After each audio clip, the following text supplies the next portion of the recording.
Miss Nelson is Back by Henry Allard and James Marshall.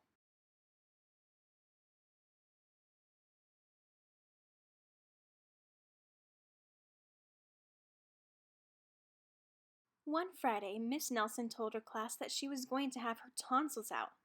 "I'll be away next week," she said, "and I expect you to behave." "Yes, Miss Nelson," said the kids in 207.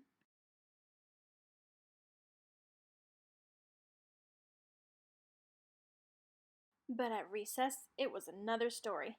"Wow," said the kids. "While Miss Nelson is away, we can really act up."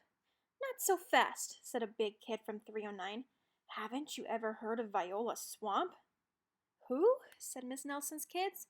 "Miss Swamp is the meanest substitute in the whole world," said the big kid. "Nobody acts up when she's around." "Oh," said Miss Nelson's kids. "She's a real witch," said the big kid. "Oh," said Miss Nelson's kids. "I'll just bet you get the swamp," said the big kid.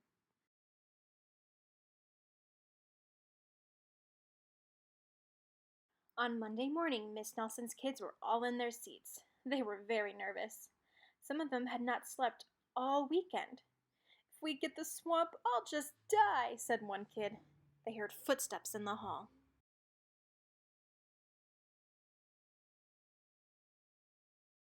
Slowly, the knob turned, and the door opened. It was Mr. Blandsworth, the principal. "I shall personally take over this class," he said.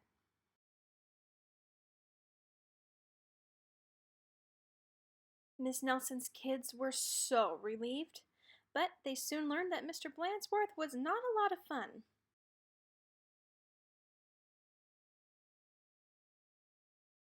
All morning, Mr. Blandsworth tried to amuse the class with his corny card tricks.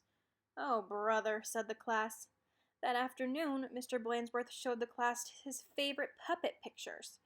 "This is kid stuff," said the class.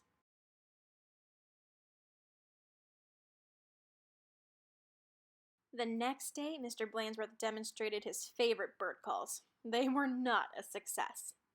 And for 2 days, Mr. Blandsworth showed slides of his goldfish Lucille. Miss Nelson's kids had never been so bored. While dusting erasers from the schoolyard, 3 of the ringleaders of 207 discussed the situation. "Something will have to be done," they said. "We must get rid of Blandsworth." And they hatched a plot.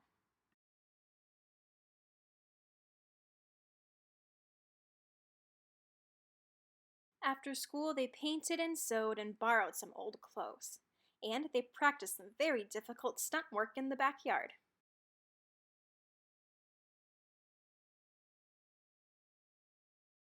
The next day, they weren't in class.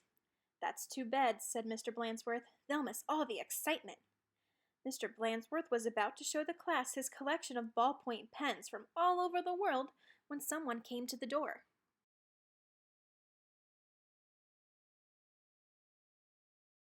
Slowly the knob turned and the door opened. "Oh, look," said the class. "Miss Nelson is back." A tall and lumpy Miss Nelson tottered into the room.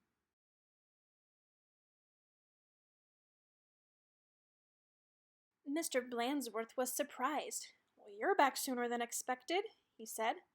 The tall and lumpy Miss Nelson didn't speak. Said the kids. "Her throat must still be sore." "Are you sure you're feeling well enough?" said Mr. Blandsworth. "She's sure," said the kids. "Well, in that case," said the principal, "I'll be getting back to the office. Nice to have you back, Miss Nelson." And he left the room.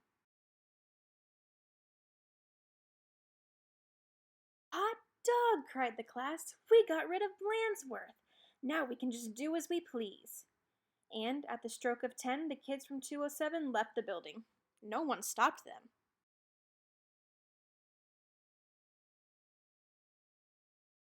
They went straight to the movies, where they saw The Monster That Ate Chicago twice. "This is really living," they said. Afterward, they went to Lulu's, where they stuffed themselves silly. But soon they made a serious mistake.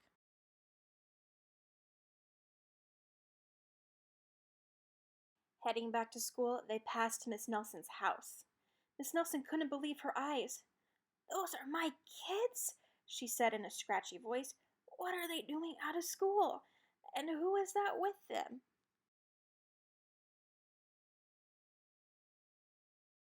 Miss Nelson telephoned Mr. Blandsworth to see what was going on. "You're not Miss Nelson," said Blandsworth. "Miss Nelson is back." And he hung up. "Can't fool me," he said. Said Miss Nelson. "Something will have to be done." And she went to her closet. Back in 207, Miss Nelson's kids were spending an agreeable afternoon. They were very pleased with themselves. "We should do this more often," they said. They did not notice the figure out in the hall. Slowly the knob turned, and the door opened. "My name is Viola Swamp," said the lady in the scratchy voice. "Yipes," cried the kids. "The swamp!"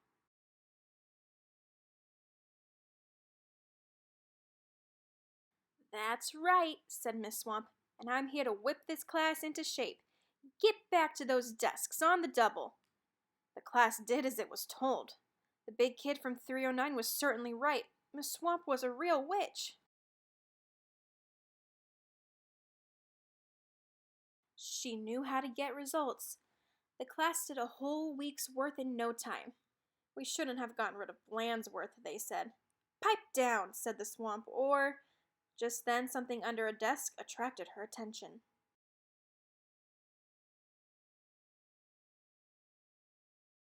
It was a mask. "Aha!" said Miss Swamp. "So that's your little game." And she tried on the mask, just as Mr. Blandsworth stepped into the room. "Miss Nelson," said Blandsworth, "I am in the opinion that someone has been impersonating you." "Uh-oh," whispered the kids. "You don't say," said Miss Swamp.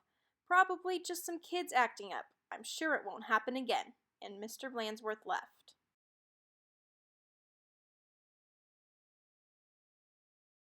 "And it won't, will it?" said Miss Swamp to the class. "Because the swamp will be watching." And a minute later, Miss Nelson appeared. "I'm back," she said.